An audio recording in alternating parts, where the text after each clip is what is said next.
नमस्कार दोस्तों, स्वागत है आपका स्टडी फॉर सिविल सर्विसेज में। यूपी पीसीएस मेंस के जीएस के 6 पेपर जो 1200 नंबर के होते हैं, 107 पॉइंट का टोटल मिला के उनका सिलेबस है। तो ऑफिशियल सिलेबस 107 पॉइंट का प्लस 2018 से लेके अभी तक के जिस तरह के पीवाईक्यू आए प्लस लेटेस्ट पैटर्न के हिसाब से कंप्लीटली रिवाइज और अपडेट करके स्टैटिक जीएस और करंट 1.5-2 साल का मिला के जो मोस्ट एक्सपेक्टेड क्वेश्चन या मोस्ट इंपॉर्टेंट क्वेश्चन जो मेंस एग्जाम में आ सकते हैं उसकी सीरीज है। हर एक वीडियो में आपको 6 क्वेश्चन देंगे हम, ठीक है। ये आप देख सकते हैं जीएस 1 2 3 4 5 6 का टोटल सिलेबस पीवाईक्यू 2018 से अभी तक प्लस लेटेस्ट पैटर्न के हिसाब से जो क्वेश्चंस आने की सबसे ज्यादा संभावना है, जो मोस्ट इंपॉर्टेंट टॉपिक्स हैं, वो हम सीरीज में यहां पे चालू करने जा रहे हैं। लगभग 100 वीडियोस का ये हमने प्लान किया है ना। हर वीडियो में आपको 6 क्वेश्चन देंगे और हमारी कोशिश है हर एक पेपर का एक एक क्वेश्चन इंक्लूड करें। बिल्कुल फ्री सीरीज रहेगी, वीडियो को लाइक शेयर जरूर करें। इसमें आपको question with model answer plus जो है उसी टाइप के क्वेश्चंस अगर एग्जाम में आ जाएं तो उनके लिए टिप्स भी बताई गई है। कीवर्ड्स कैसे यूज करते हैं, किस टाइप के क्वेश्चन में क्या लिखते हैं, सारा जो है इसमें आपको एनालिसिस करी गई है। वीडियो को देखिए, सीरीज कैसी लगी जरूर बताइए। मेन जो होता है यूपी पीसीएस में वो है मेंस एग्जाम। 1500 ये नंबर मेंस के और 100 नंबर का इंटरव्यू जो कि पर्सनालिटी टेस्ट होता है। 1600 नंबर में मिला के जितने भी आपके मार्क्स होते हैं उसी हिसाब से एसडीएम डीएसपी वीडियो जो भी पोस्ट है वो एलोकेट की जाती हैं। तो भैया यूपी पीसीएस का मेन एग्जाम मेंस ही है, क्योंकि इंटरव्यू में नॉर्मल भी किया तो भी एक एवरेज नंबर मिल जाते हैं। पर्सनालिटी का टेस्ट होता है। नॉलेज टेस्ट जो है वो ये है, नॉलेज टेस्ट है। इसमें आपको लिखना पड़ेगा, डिस्क्रिप्टिव में लिखना पड़ेगा और एग्जैक्ट ऑफिशियल सिलेबस प्लस जो पीवाईक्यू 2018 के बाद के हैं सिर्फ उतने ही जरूरी हैं, क्योंकि वहीं से पैटर्न बदला है बेटा। लेटेस्ट पैटर्न के हिसाब से चीजें बदल रही हैं, अपडेट और रिवाइज करके ही पढ़ना पड़ेगा। अब देखिए 1500 नंबर में ये समझिए, सबसे पहले तो 2018 से अभी तक के पीवाईक्यू आप लगाइएगा, इससे ज्यादा की जरूरत नहीं है। यही इतनी एनालिसिस जरूरी है और इसकी playlist study for civil services के इसी चैनल में फ्री में डली हुई है। सारे वीडियो आप देख सकते हैं 2018 से अभी तक विद मॉडल आंसर, और प्लस उसमें बहुत सारा और इनपुट दिया गया है कि उनसे मिलते जुलते क्वेश्चंस भी पूछ लिए जाए तो भी आप कर पाने की स्थिति में रह सकते हैं। वो प्लेलिस्ट देख के, एक और हमारी प्लेलिस्ट चल रही है यूट्यूब में मेंस की पूरे सिलेबस के मोस्ट एक्सपेक्टेड क्वेश्चंस की, जीएस 5-6 का भी हमने पूरा वीडियो सीरीज दी हुई है और टोटल मिला के भी 450-500 वीडियोस की एक सीरीज है, जिसमें पूरा जीएस 1 से लेके 6 तक के 107 पॉइंट्स में से मोस्ट इंपॉर्टेंट क्वेश्चंस बनाए गए हैं, जो बहुत सारे पीवाईक्यू में भी आ भी चुके हैं। उसी सीरीज से अगर आप देखें तो पीवाईक्यू में भी आए हुए हैं।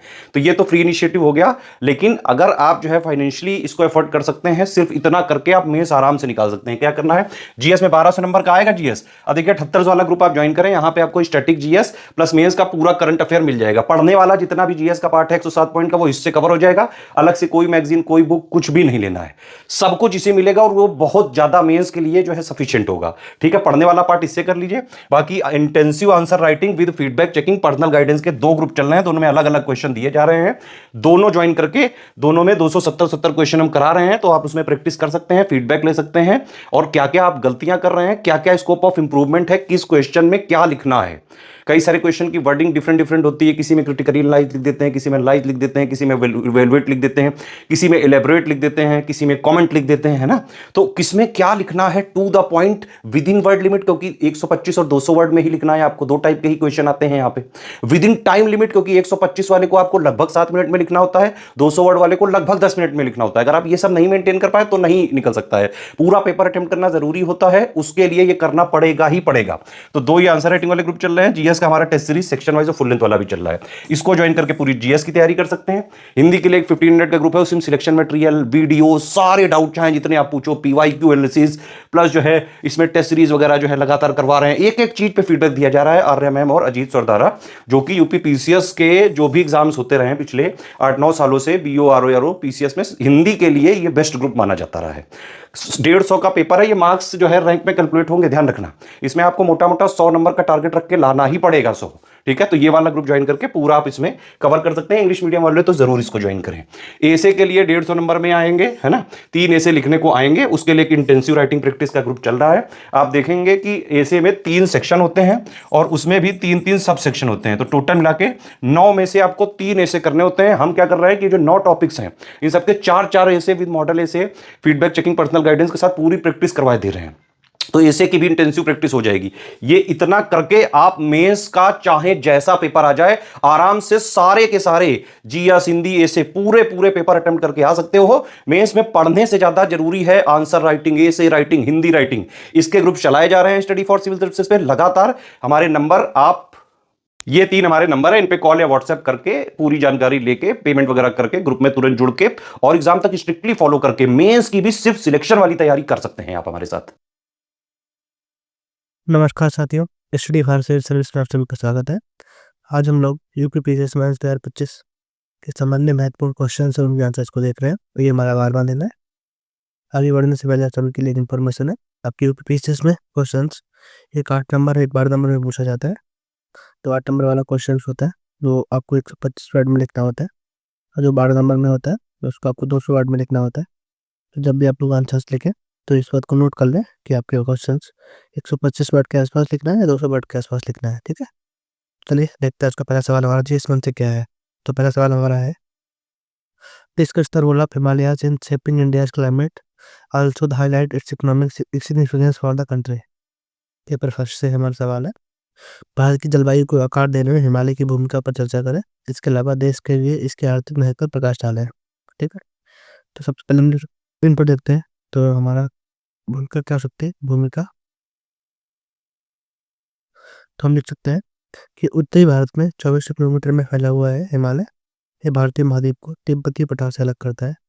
हिमालय एक प्राकृतिक अवरोध के रूप में काम करता है जो भारत के मौसम जलवायु परिस्थितियों को प्रभावित करता है।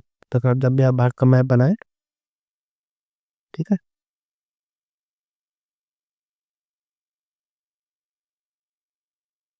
अच्छे से मैप बना लें आप लोग।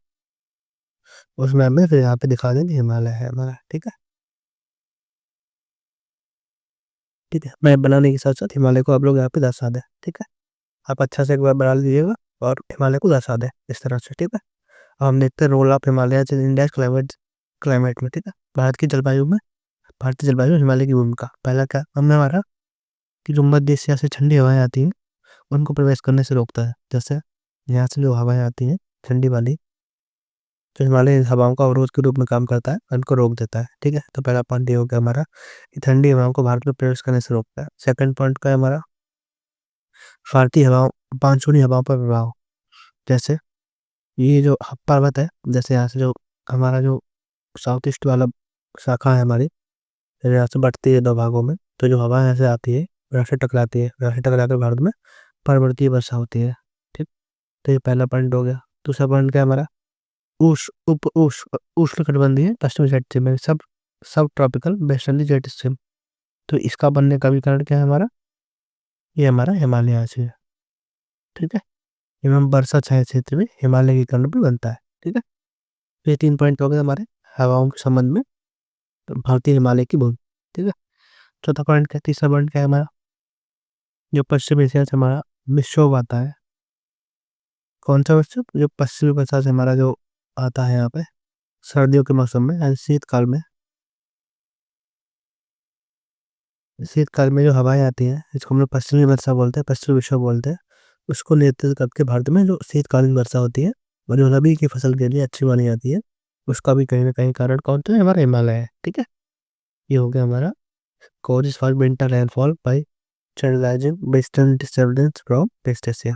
ठीक है, तो ये हो गया हमारा। इसके अलावा सूक्ष्म जलवायु यानी माइक्रो क्लाइमेट। उदाहरण के लिए देहरादून में जो उपोष्ण कटिबंधीय मानसून है, शिमला में समशीतोष्ण क्षेत्र में स्थित है, और लेह में अल्पाइन जलवायु स्थिति पाई जाती है। यानी जो अलग अलग क्षेत्र है हमारे, वहाँ पे अलग अलग जो सब, जैसे शिमला जो हमारा देहरादून है यहाँ पे सब ट्रॉपिकल क्लाइमेट, शिमला में टेम्परेट जोन एंड, और जो हमारा लेह रीजन है वहाँ पे अल्पाइन रीजन है। जो अलग अलग क्षेत्र में जो छोटे छोटे क्लाइमेट पाए जाते हैं, माइक्रो क्लाइमेट पाए जाते हैं, उसका कारण कौन है हमारा बच्चों, हिमालय। ठीक है, तो ये हो गया माइक्रो क्लाइमेट की निर्माण करने में हिमालय की भूमिका। इसके अलावा हिमालय क्या है बच्चों हमारे जी, हिमालय जो हमारी नदियाँ आती हैं, जैसे कौन कौन से, यमुना गंगा ब्रह्मपुत्र सतलज, इन सभी नदियों का स्रोत कौन है, हमारा हिमालय। तो ये होगा हिमालय की भारत की जलवायु में भूमिका। ठीक है, ये सारे पॉइंट आपको बता देने हैं और मैं बनाना बिल्कुल भी ना भूलें। ठीक है, अब हम देखते हैं हिमालय का आर्थिक महत्व। आर्थिक महत्व हिमालय कैसे, इकोनॉमिक सिग्निफिकेंस ऑफ हिमालयास। पहला क्या है, सिंचाई। जो नदी हमारी आती है, नदियों से जो जल प्राप्त होता है हमारा, जैसे जैसे सिंधु नदी या गंगा नदी, इन नदियों से हमको जो पानी प्राप्त होता है उससे हमारी सिंचाई और कृषि होती है। इसके अलावा हाइड्रो पावर प्रोजेक्ट्स, जैसे गंगा नदी पर प्रोजेक्ट बनाए गए हैं, ब्रह्मपुत्र नदी पे प्रोजेक्ट बनाए गए हैं हमारे बिजली वाले, तो उससे क्या होता है, हमको बिजली प्राप्त होती है। ठीक है, हाइड्रो पावर प्रोजेक्ट, ठीक है, हाइड्रो पावर प्रोजेक्ट ये हो गया। इसके अलावा टूरिज्म, गंगोत्री है, इसको देखने के लिए बहुत सारे हमारे यहाँ टूरिज्म आते हैं, यानी और हिमालय में जो बर्फबारी होती है और जिसके कारण बहुत सारे टूरिस्ट स्थल बन गए हैं, शिमला मंसूरी, यहाँ भी शिमला ईट सी, तो पर्यटन को भी यहाँ पे बढ़ावा मिलता है। ठीक है, इसके अलावा बागवानी जो खेती होती है, इसको बढ़ावा देने में भी इसका रोल है। इसके अलावा प्राकृतिक संसाधन, हिमालय में बहुत सारे प्राकृतिक संसाधन पाए जाते हैं। ठीक है, इनमें से एक प्राकृतिक संसाधन का हमारा जल है। इसके अलावा खनिज तत्व भी कहीं दिखाई पड़ते हैं, तो ये हो गया हमारा नेचुरल रिसोर्सेस, तो ये होगा 5वां पॉइंट। इसके अलावा पशुधन और हमारा जो स्ट्रेटेजिक इन्वायरमेंट डेवलपमेंट है, जो हमारा क्षेत्र है चाइना से लगा हुआ, वहाँ पे हम लोग रणनीतिक बुनियादी ढांचे का विकास कर रहे हैं, जिसमें भी हिमालय के आसपास की चीजें बहुत महत्वपूर्ण हो जाता है। तो ये हो गया हमारा पॉइंट नंबर 7। ठीक है, तो हिमालय का आर्थिक महत्व ये हो गया, हमने आपको बता दिया, और लास्ट में आपको लिख देना है कंक्लूजन।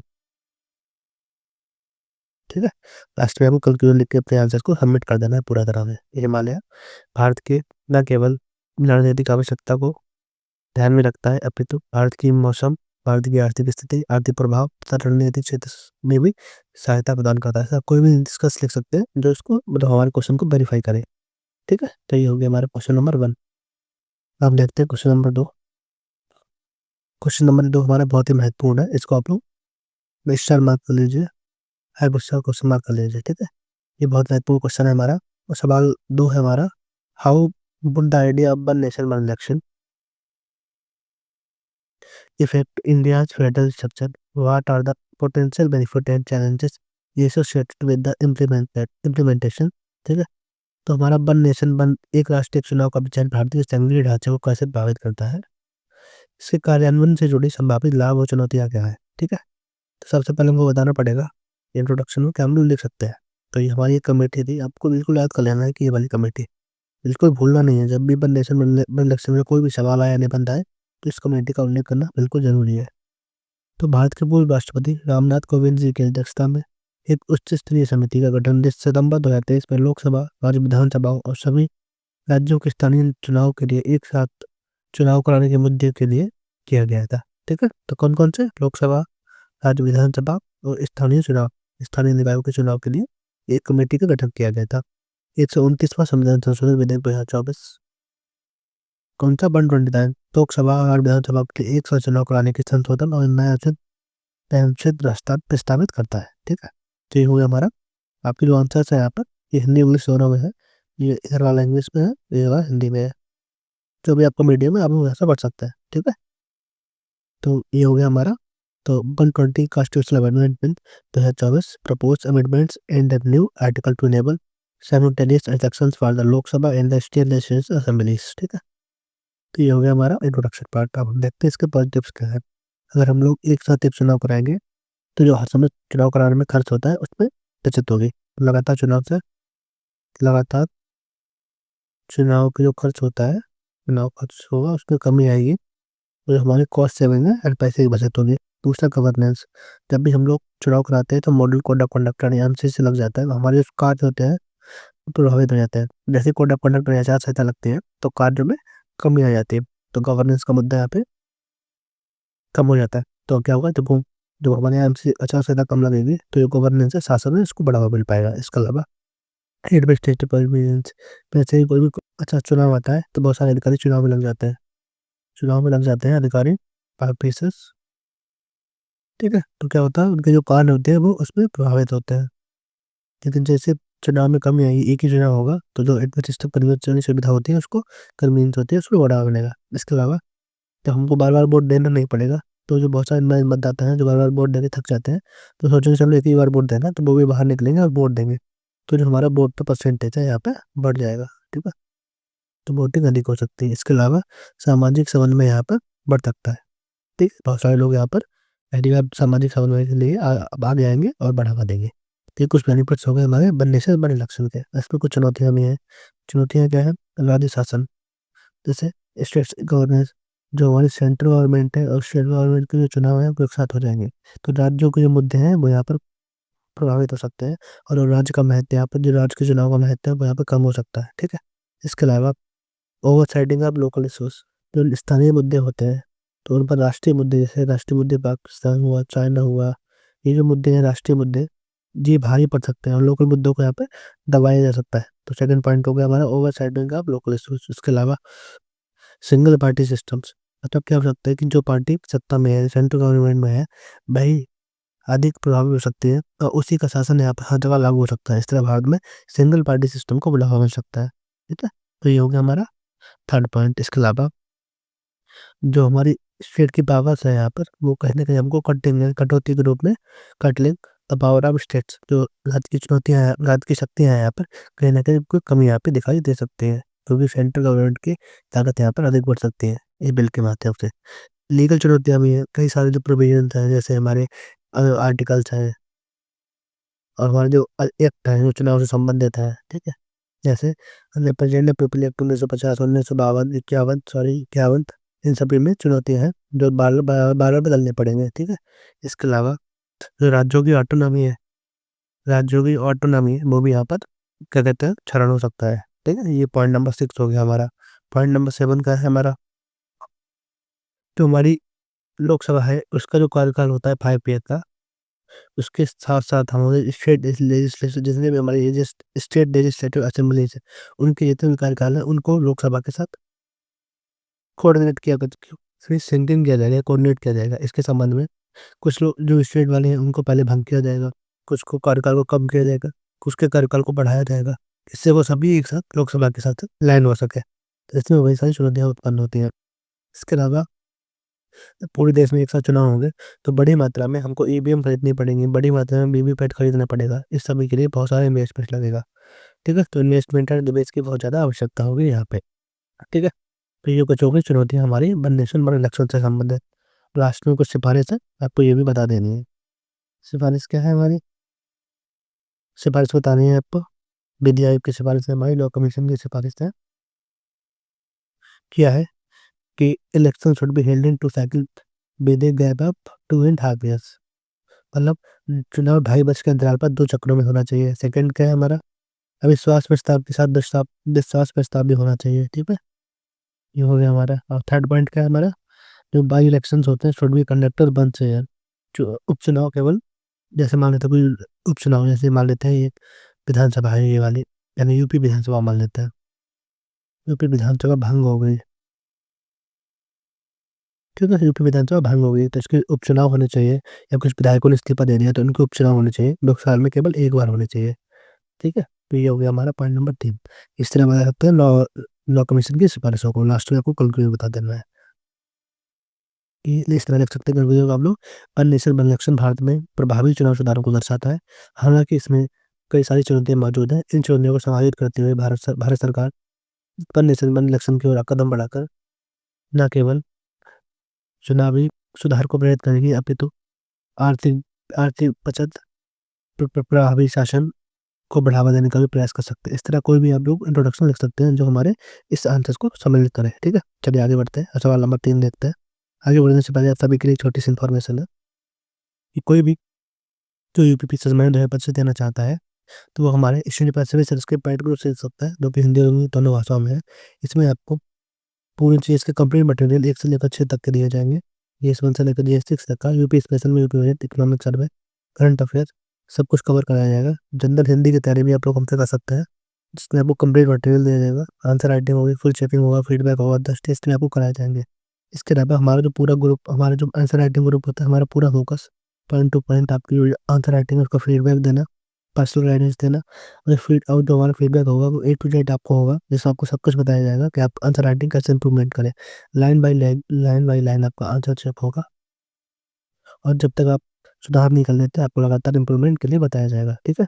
तो एक बार जब आपकी आंसर राइटिंग इंप्रूव होगी तभी आप लोग किसी भी जगह सिलेक्शन ले सकते हैं। तो हमारा पूरा फोकस ज्ञान ही बनाना नहीं, आपकी जो आपकी आंसर राइटिंग स्किल है उसको इंप्रूवमेंट करना है। इसके लिए हमारा 90 डेज का प्रोग्राम है, इसका एक विदाउट आंसर वाला, एक मॉडल आंसर वाला है और निबंधन भी कार्यक्रम हम लोग चला रहे हैं, ठीक है। जिसमें आपको 36 टॉपिक कराए जाएंगे, पर्सनल गाइडेंस भी मिलेगा, मॉडल आंसर्स मिलेंगे, पॉइंट टू पॉइंट फीडबैक मिलेगा और जो ये सब मिलेगा 6 तक का इसमें कवर किया जाएगा 90 डेज प्रोग्राम में, और ये हिंदी और इंग्लिश दोनों में होगा, ठीक है।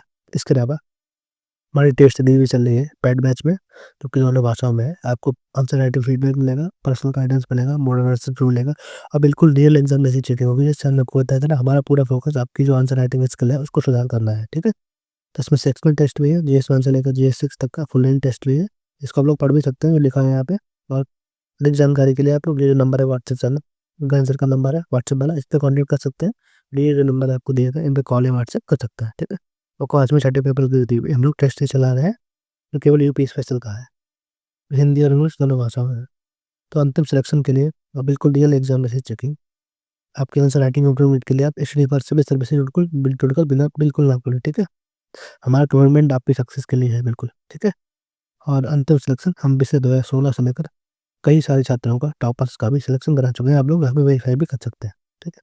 चलिए आगे बढ़ते हैं, सवाल नंबर 3 देखते हैं। तो सवाल नंबर 3 है हमारा, discuss the role of technology in India manufacturing sector, what are the issues related to it. तो भारत का जो मैन्युफैक्चरिंग सेक्टर है उससे संबंधित एक सवाल पूछा गया हमारा इकोनॉमी से, पेपर 3 में। हम बता सकते हैं इंट्रोडक्शन पार्ट में कि भारत के सकल घरेलू उत्पाद में विनिर्माण का योगदान लगभग 17% है, जिससे राष्ट्रीय विनिर्माण नीति के अंतर्गत 50% तक पहुंचाने का लक्ष्य है, ठीक है।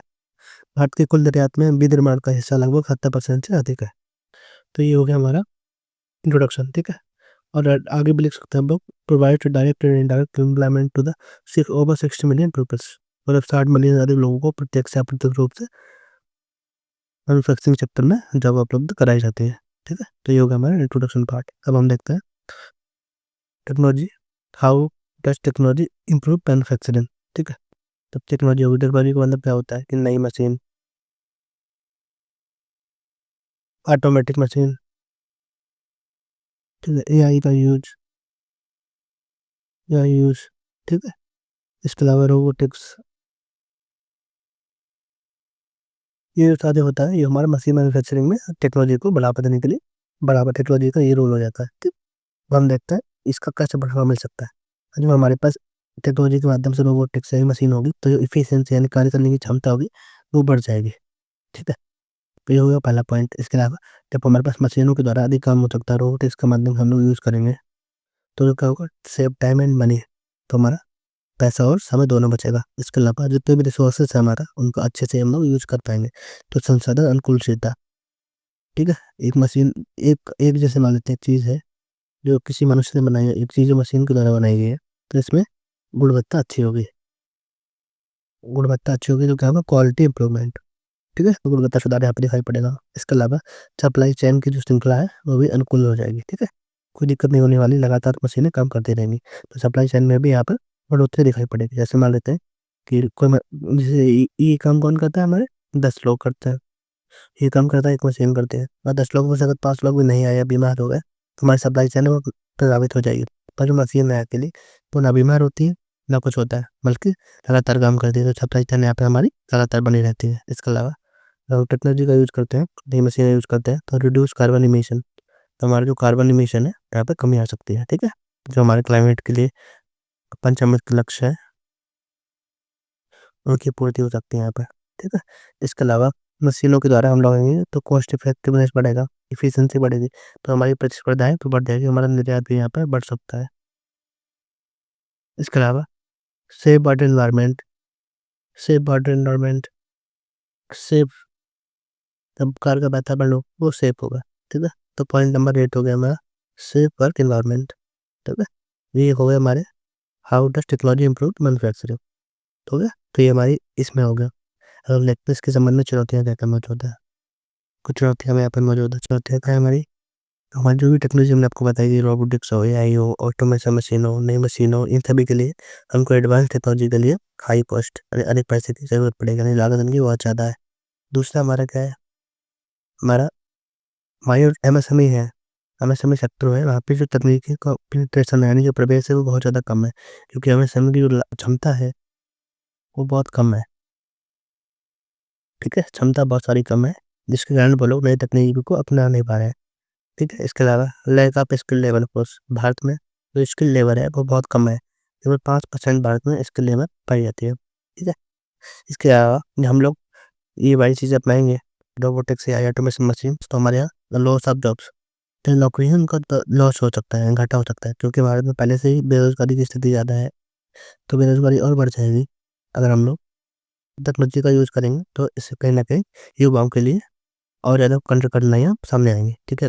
इसके अलावा खराब बुनियादी ढाँचा, भारत में खराब बुनियादी ढाँचा यहाँ पे दिखाई पड़ता है, पुअर इंफ्रास्ट्रक्चर, ठीक है? तो ये हो गई हमारी चुनौतियाँ। वो आगे देखते हैं, कुछ चुनौतियाँ और बची हैं हमारी। इसके अलावा हमारा जो खर्च है आर-एन-डी पे, वो बहुत कम है। आई थिंक 0.06% है हमारा जीडीपी का। मैं कल लगभग बता रहा हूँ, एक बार आप लोग इसको क्रॉस चेक कर लेना, लगभग यही डाटा है जो हम लोग आर-एन-डी पे खर्च करते हैं। इसको आपको बढ़ाना पड़ेगा। जब हम इसको बढ़ाएँगे तभी हम लोग नई-नई टेक्नोलॉजी को अपना पाएँगे, ठीक है? इसके अलावा साइबर सिक्योरिटी और डेटा प्राइवेसी का भी मुद्दा यहाँ पर है। जब हम लोग कोई भी ऑटोमेशन की तरफ जाते हैं, तो हमारे यहाँ साइबर सिक्योरिटी का मुद्दा और डेटा प्राइवेसी का मुद्दा भी यहाँ पर एक महत्वपूर्ण मुद्दा बन जाता है, ठीक है? तो ये कुछ हो गई चुनौतियाँ जो हमको टेक्नोलॉजी में स्वीकार करने में हमको आ सकती हैं। इसके अलावा आगे का रास्ता हम लोग बता सकते हैं, वे फॉरवर्ड क्या हो सकता है हमारा। सबसे पहला होता है कि हमको इन्वेस्टमेंट इन आर-एन-डी। हमने बताया था ना आपको कि चुनौतियाँ पता है, आप लोग उनको पलट के लिखते हैं, उल्टा करके लिख दें, तो आपके वो वे फॉरवर्ड हो जाते हैं। जैसे इन्वेस्टमेंट में आर-एन-डी में इन्वेस्टमेंट्स को बढ़ावा देना, स्किल ट्रेनिंग, ठीक है? Support to MSME sector, encouraging PPP model, strengthening cyber security, ये सारे जो पॉइंट है हमारे, इनको आप लोग तो बता सकते हैं वे फॉरवर्ड पर, ठीक है? आगे का रास्ता हो जाएगा हमारा। लास्ट में आपको कंक्लूजन लिख देना है, ठीक है? लास्ट में आपको कंक्लूजन लिख देना है। तो ये हो गया हमारा सवाल नंबर 3, ठीक है? अब हम सवाल नंबर 4 देखते हैं। सवाल नंबर 4 है हमारा, सवाल नंबर 4 हमारा एथिक्स पेपर से है। सवाल नंबर 4 हमसे पूछा गया है, diff differentiate between accountability and responsibility, why is accountability important to for good governance, ठीक है? तो सबसे पहले हमसे पूछा गया जवाबदेही और जिम्मेदारी के बीच अंतर बताएं, स्वशासन के लिए जवाबदेही क्यों महत्वपूर्ण है, ठीक है? तो ये महत्वपूर्ण सवाल हमारा पेपर 4 एथिक्स से पूछा गया है। तो सबसे पहले हमको बताना पड़ेगा परिभाषा। कहता हूँ दोनों परिभाषा हम लोग बता देंगे, तो हम लोग बता देंगे कि परिभाषा क्या है जिम्मेदारी की। जिम्मेदारी किसी व्यक्ति का कार्य करने का कर्तव्य या दायित्व को बताते हैं, ठीक है? तो ये हो गया हमारा जिम्मेदारी। उत्तरदायित्व क्या होता है हमारा? उत्तरदायित्व होता है अपने कार्यों, कर्मों या निर्णयों के लिए जवाबदेह होना। मान लेते हैं जिम्मेदारी कैसे, जैसे एक आईएएस ऑफिसर है, उसकी जिम्मेदारी क्या है कि सर लॉ एंड ऑर्डर को बढ़ावा देना, ठीक है? उत्तरदायित्व क्या हो जाएगा कि मान लेते हैं आईएएस ऑफिसर ने कोई लागू किया स्कीम को लागू किया, उसके जो परिणाम है, चाहे वो पॉजिटिव हो या नेगेटिव हो, उन परिणामों के लिए जो जवाबदेह है वो कौन होगा? उसको हम कहते हैं उत्तरदायित्व। तो ये होगी परिभाषा, हम लोग डेफिनेशन में लिख सकते हैं, ठीक है? अब हम देखते हैं इसका फोकस क्या है। तो बस फोकस क्या होता है? ये टास्क होता है, टास्क ओरिएंटेड होता है, मतलब काम पूरा हो जाना चाहिए, ठीक है? ये क्या होता है हमारा? आउटकम ओरिएंटेड, मतलब जो परिणाम आने वाले हैं उस पर ध्यान देता है उत्तरदायित्व। और जो कार्य करने का यानी टास्क जो ओरिएंटेड है वो है हमारी जिम्मेदारी, ठीक है? इसका स्वरूप क्या हो सकता है, ठीक है? स्वरूप मतलब नेचर क्या हो सकता है? जो हमारा जो ज़िम्मेदारी है वो कई व्यक्ति हैं, वो एक टीम के द्वारा साझा कर सकते हैं। एक काम को कई सारे लोग कर सकते हैं, जैसे एक काम है इसको कई सारे लोग मिलकर कर सकते हैं। लेकिन जो उत्तरदायित्व होता है वो हमारा एक व्यक्ति पर होता है, ठीक है? हम लोग को बताया था कि ये कार्य होता है मान लो लॉ एंड ऑर्डर को पालन करना है। इसके लिए आईएएस अधिकारी कई सारे ऑफिसर्स को ऑर्डर दे सकता है, वो सारे लोग लॉ एंड ऑर्डर को पालन करेंगे। लेकिन उत्तरदायित्व किसका होगा इसको लागू करने का? वो आईएएस ऑफिसर का होगा। तो वो मुख्यतः एक व्यक्ति पर केंद्रित होता है, ड्यूअली लाइव विद वन इंडिविजुअल, ठीक है? तो ये हो गया हमारा। इसके अलावा टाइमिंग क्या है? समय क्या है हमारा? कार्य के पूर्व या दौरान होता है, ठीक है? तो ज़िम्मेदारी होती है, वो तो कार्य के पूर्व होती है, कार्य के दौरान होती है। लेकिन जो उत्तरदायित्व तभी होगा जब कार्य पूरा हो जाएगा, तभी तो पता चलेगा उसके परिणाम नेगेटिव है या पॉजिटिव है। ये कार्य पूरा होने के बाद आता है, ठीक है? इसके अलावा नियंत्रण, इसे डेलीगेट किया जा सकता है, ठीक है? इसके जो कार्य है इसको हम लोग कर सकते हैं कि मतलब काम कैसे तेज़ी से करना है या इसके हिसाब अपने हिसाब से कार्य को नियंत्रित कर सकते हैं। लेकिन वो रिजल्ट आने वाले हैं, उसको हम लोग डेलीगेट नहीं कर सकते, ठीक है? तो ये हो गया उसका नियंत्रण। डेलीगेट हम लोग जो रिजल्ट आने वाला है पॉजिटिव या नेगेटिव वो हम लोग नियंत्रित नहीं कर सकते। तो उत्तरदायित्व को हम लोग नियंत्रित नहीं कर सकते। इसके अलावा उदाहरण के लिए एग्जाम्पल्स क्या है? उदाहरण है हमारा कि एक सफाई कर्मचारी किसी इलाके की सफाई के लिए जिम्मेदार होता है, ठीक है? इसके अलावा नगर आयुक्त शहर की समग्र सफाई के लिए उत्तरदायी है, ठीक है? तो ये हो गया हमारा इसके एग्जाम्पल्स। तो ये हो गया हमारा। अब हम देखते हैं कि सुशासन में जवाबदेही क्यों महत्वपूर्ण है? सुशासन में जवाबदेही क्यों महत्वपूर्ण है? Why is accountability important in good governance, ठीक है? जो गवर्नेंस में महत्वपूर्ण क्यों है हमारी अकाउंटेबिलिटी? तो पहला जब हम अकाउंटेबिलिटी होगी तो क्या होगा? सबसे पहला कारण क्या होगा? जवाबदेही पारदर्शिता को बढ़ावा देगी, जो काम भी हम करेंगे उसके जो आउटकम्स निकलेंगे पॉजिटिव या नेगेटिव वो हम लिए बढ़ावा देंगे पारदर्शिता को। हम लोग बताएँगे इसका परिणाम ये निकला है, तो उससे पारदर्शिता को बढ़ावा मिलेगा, ठीक है? इसके अलावा जब पारदर्शिता होगी, सब कुछ हमारे सामने होगा, ट्रांसपेरेंसी होगी, तो जो हमारा करप्शन है, यहाँ पर कमी दिखाई पड़ेगी, ठीक है? सेकंड पॉइंट हो गया हमारा करप्शन को रोकता है। इसके अलावा जब करप्शन में कमी होगी, पारदर्शिता ज़्यादा होगी, तो जो सर्विस डिलीवरी है, वो ज़्यादा प्रभावी हो पाएगी। तो यानी इंश्योर इफेक्टिव सर्विस डिलीवरी, ठीक है? लोगों के लिए जो सेवाएँ हैं, वो अच्छे से मिल पाएँगी, चाहे उनकी पेंशन हो, चाहे पीडीएस सिस्टम हो, ठीक है? चाहे कोई भी सेवा हो, आधार वाली हो, तो ये जो भी सेवाएँ हैं हमारी, वो प्रभावी रूप में मिल पाएँगी, अगर ऐसा होगा तो। इसके अलावा जो जनता का ट्रस्ट है, वो भी बढ़ेगा क्योंकि उनको सही समय पर सेवा मिल पा रही है, ट्रांसपेरेंसी है, भ्रष्टाचार नहीं है। तो ये पब्लिक ट्रस्ट है, ये सब मिलेगा। तो एक तरह की एक चेन होती है जो लगातार ऐसे बढ़ती रहती है, एक से एक कड़ी जुड़ी रहती है, ठीक है? तो ये वहाँ पे बता सकते हैं। इसके अलावा नैतिक शासन को भी बढ़ावा मिलेगा, एथिकल गवर्नेंस को बढ़ावा मिलेगा, ठीक है? तो ये पॉइंट हो गया 5। इसके अलावा जब पब्लिक ट्रस्ट होगा, पब सर्विस डिलीवरी अच्छी होगी, ट्रांसपेरेंसी होगी, भ्रष्टाचार नहीं होगा, तो लोगों का है शासन में भागीदारी बढ़ेगी, यानी इनकरेज सिटीजन पार्टिसिपेशन, ठीक है? नागरिक सहभागिता को बढ़ावा मिलेगा, ठीक है? तो ये सारे पॉइंट हो गए हमारे सुशासन में जवाबदेही का महत्व क्या है, रोल क्या है। लास्ट में आपको डिस्कस लिख देना है, ठीक है? आपको लास्ट में डिस्कस लिख देना है कि जवाबदेही सुशासन के लिए क्यों महत्वपूर्ण होगी। इसके बाद आपको डिस्कस रखना है कि जवाबदेही व उत्तरदायित्व सुशासन के 2 आधार स्तंभ हैं, जो नैतिक शासन को बढ़ावा देकर सामाजिक कल्याण और प्रस्तावना के सामाजिक आर्थिक न्याय को बढ़ावा देते हैं। इस तरह कोई भी निष्कर्ष आप लोग लिख सकते हैं, ठीक है? चलिए आगे बढ़ते हैं। तो आगे बढ़ने से पहले आपको बता दें कि इस तरह का कंटेंट लिखने के लिए आपके पास अच्छा सा प्रिंट आउट नोट होनी चाहिए जो बिल्कुल अप टू डेट हो।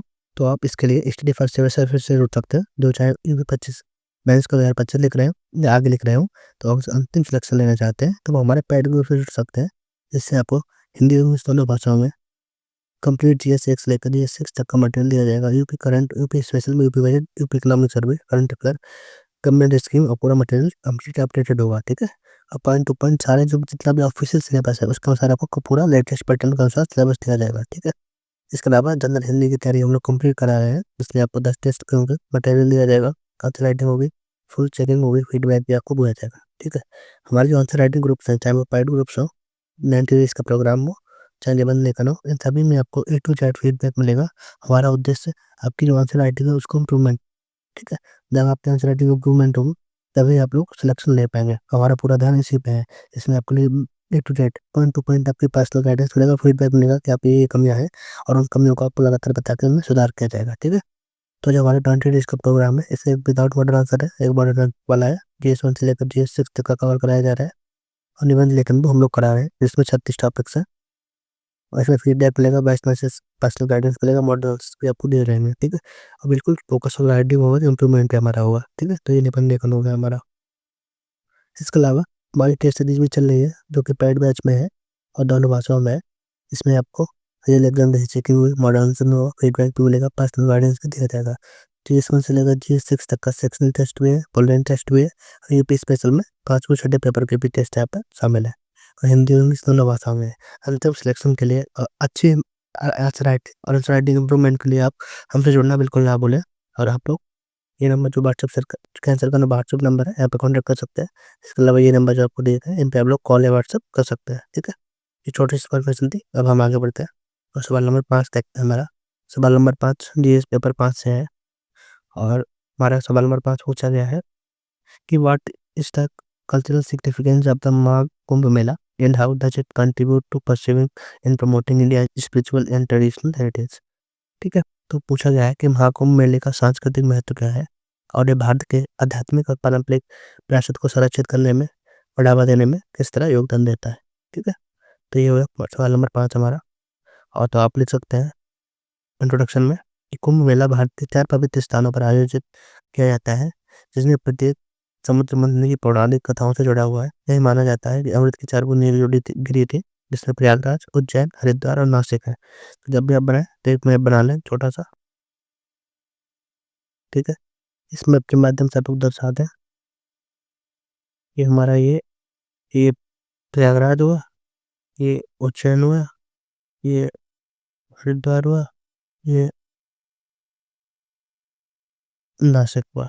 चारों स्थलों को आप लोग दर्शा दें मैप में, ठीक है? इस तरह आप लोग यहाँ पे दर्शा सकते हैं, ठीक है? तो मैप बनाना बिल्कुल भी ना भूलें। तो हम देखते हैं महाकुंभ। तो महाकुंभ जो प्रत्येक 12 वर्ष में आयोजित किया जाता है, ठीक है? प्रत्येक 12 वर्ष में आयोजित किया जाता है। इसके अलावा यूनेस्को के द्वारा मानवता की अमूर्त सांस्कृतिक विरासत के रूप में महाकुंभ को मान्यता दी गई है, जो इसके वैश्विक सांस्कृतिक महत्व को दर्शाता है, ठीक है? तो ये हो गया महाकुंभ के बारे में। अब हम देखते हैं इसका सांस्कृतिक महत्व यानी कल्चरल सिग्निफिकेंस क्या है महाकुंभ का। तो ये सबसे पहला क्या है हमारा डाइवर्स कल्चर। तो जितने भी धर्म के लोग हैं यहाँ पे, चाहे वो हिंदी धर्म से हों, चाहे अन्य धर्म के लोग हों, जाति-वाद सबको मिला कर के विभिन्न जातियाँ, क्षत्रिय, शूद्र वगैरह सभी को मिला करके सभी लोग यहाँ पे आते हैं। तो ये हमारी डाइवर्स कल्चर को दिखाता है। इसके अलावा स्पिरिचुअल इंटीग्रेशन, सभी लोग अध्यात्म से जुड़ते हैं, ठीक है? और जो हमारे क्या कहते हैं, जो शुभ मुहूर्त होते हैं उनमें स्नान करते हैं। तो ये हमारे आध्यात्मिक एकीकरण को बढ़ावा देता है। इसके अलावा कल्चरल एक्सचेंज, जैसे बहुत सारे विदेशी आते हैं, विदेशी लोग आते हैं यहाँ पे,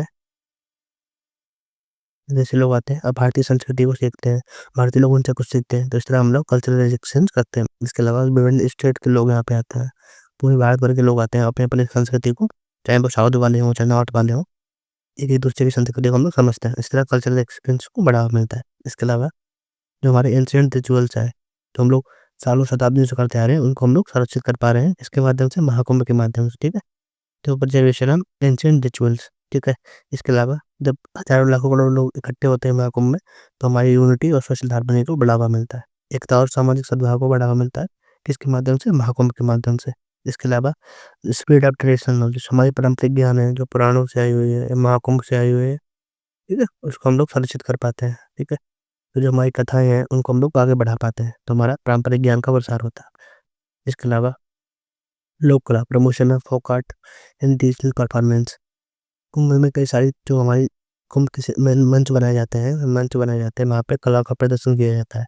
तो जो हमारी फोक आर्ट एंड क्षेत्रीय कलाएँ और क्षेत्रीय प्रदर्शन है, उनको बढ़ावा मिलता है, ठीक है? तो ये हो गया हमारा पॉइंट नंबर 7। इसके अलावा बहुत सारे कारीगर आते हैं, अपनी-अपनी कला को यहाँ पे मंच के माध्यम से दर्शाते हैं और बहुत सारी दुकानें लगाई जाती हैं महाकुंभ के मेले में। जो कारीगर होते हैं वो अपने हस्तशिल्प को बेचते हैं। इस तरह से उनको जो हस्तशिल्प है, उत्पाद है, उनको बढ़ावा मिलता है और आजीविका को भी बढ़ावा मिलता है, ठीक है? तो ये हो गया हमारा पॉइंट नंबर 8। और लास्ट पॉइंट क्या है हमारा? Recognised by the UNESCO. इसके अलावा यूनेस्को के द्वारा इसको मान्यता दी गई है, जो उसके कंसिडर सांस्कृतिक महत्व को दर्शाता है। तो ये सारे पॉइंट हो गए हमारे महाकुंभ के संबंध में और लास्ट में आपको कंक्लूजन लिख देना है, ठीक है? तो ये पॉइंट नंबर 9 थे हमारे महाकुंभ के सांस्कृतिक महत्व के संबंध में, ठीक है? तो ये हमारा सवाल नंबर 5 हो गया। अब हम सवाल नंबर 6 देखते हैं। सवाल नंबर 6 क्या है हमारा? सवाल नंबर 6 हमारा महाकुंभ मेला। महाकुंभ से संबंधित हमारा पूछा गया सवाल ये भी है, पर यहाँ पे क्या है आर्थिक प्रभावों के संबंध में, ठीक है? अगर ये वाला क्वेश्चन में आपके आर्थिक प्रभाव आए, तो ये वाले क्वेश्चन को आप लोग शॉर्ट में जोड़ सकते हैं, तो आपका पूरा का आंसर कंप्लीट हो जाएगा, ठीक है? तो हमारा है what is the economic impact of Mahakumbh Mela 2025 on the state of Uttar Pradesh. तो महाकुंभ मेला 2025 का उत्तर प्रदेश राज्य पर आर्थिक प्रभाव क्या है, ठीक है? तो ये हो गया हमारा पॉइंट सवाल नंबर 6, लास्ट सवाल है हमारा। तो हम लोग देखते हैं इसका इंट्रोडक्शन क्या हो सकता है। हम लिख सकते हैं कि महाकुंभ मेला 2025 प्रयागराज में हर 12 साल में आयोजित किया जाता है। 2025 में महाकुंभ में 500 मिलियन यानी 50 करोड़ से भी अधिक लोग आए थे। इसे न कभी विश्व का सबसे बड़ा धार्मिक समागम है, बल्कि एक शक्तिशाली आर्थिक इंजन भी है, ठीक है? तो ये हो गया हमारा इंट्रोडक्शन पार्ट। अब हम देखते हैं इकोनॉमिक इम्पैक्ट। इकोनॉमिक इम्पैक्ट क्या है? जब इतने सारे लोग आए तो भारत में मतलब उत्तर प्रदेश में रोजगार सृजन यानी जॉब एम्प्लॉयमेंट जनरेशन को बढ़ावा मिला। विभिन्न क्षेत्रों में लगभग 1.5 लाख से अधिक नौकरियां सृजित हुई। तो पहला पॉइंट हो गया हमारा जॉब क्रिएशन। इसके अलावा बुनियादी ढांचे का विकास, विभिन्न घाटों और पुलों का निर्माण किया गया इलाहाबाद में, ठीक है? तो ये हो गया हमारा बुनियादी ढांचे का विकास किसके माध्यम से? इकोनॉमिक मतलब महाकुंभ मेले के माध्यम से। इसके अलावा परिवहन और संपर्क, भारतीय रेलवे और यूपीएसआरटीसी के द्वारा लागू 800 विशेष रेलगाड़ियाँ चलाई गई और कार्यक्रम की तरह हज़ारों बसें भी चलाई गई, जिससे जो वहाँ के लोग आने वाले थे उनको कोई दिक्कत ना हो। तो ये हो गया हमारा, जिससे भारत को जो रेवेन्यू हुई उसको बढ़ावा मिला, ठीक है? तो राजस्व को बढ़ावा मिला परिवहन और संपर्क के माध्यम से। इसके अलावा लाखों करोड़ों टूरिज्म विदेशी भारत में आए और विभिन्न राज्यों के लोग भारत में आए, तो जो हमारा टूरिज्म सेक्टर था और जो अतिथि सेक्टर है, हॉस्पिटैलिटी था, उसको बढ़ावा मिला। तो यहाँ से भी हमको क्या कहते हैं लाभ हुआ, ठीक है? क्या हुआ? लाभ हुआ टूरिज्म के माध्यम से, ठीक है? उत्तर प्रदेश का जो लाभ हुआ और वहाँ पर बढ़ेगा पर्यटन और अतिथि के माध्यम से। इसके अलावा जितने भी लोग आए थे वो कुछ ना कुछ खाएंगे पिएंगे, तो जो हमारा खुदरा क्षेत्र है और एमएसएमई सेक्टर है उसका विकास हुआ। ठीक है, लगातार विकास होता गया एमएसएमई और खुदरा क्षेत्र का। इसके अलावा स्वच्छता और अपशिष्ट प्रबंधन, इतने सारे लोग आए तो स्वच्छता और अपशिष्ट प्रबंधन के संबंध में विशेष ख्याल रखा गया। ठीक है, तो ये होगा। इसके अलावा हमारी आयुर्वेदा इकोनॉमी, इसको भी बढ़ावा मिले, लोगों के स्वास्थ्य को बेहतर रखने के लिए आयुर्वेदा इकोनॉमी, इसको बढ़ावा देने का प्रयास किया गया। ग्रीन इकोनॉमी, उत्तर प्रदेश सरकार के द्वारा जितनी भी इकोनॉमी थी हमारी उसको बढ़ावा देने के लिए ग्रीन इकोनॉमी का यूज किया। ठीक है, तो पर्यावरण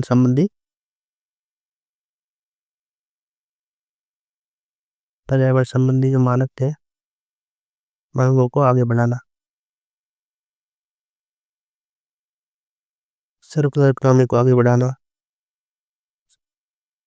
तो ये हो गया हमारा ग्रीन इकोनॉमी के संबंध में कुछ पॉइंट्स। ठीक है, अब हम देखते हैं डिजिटल इकोनॉमी को बढ़ावा दिया गया, जैसे यूपीआई के माध्यम से पेमेंट।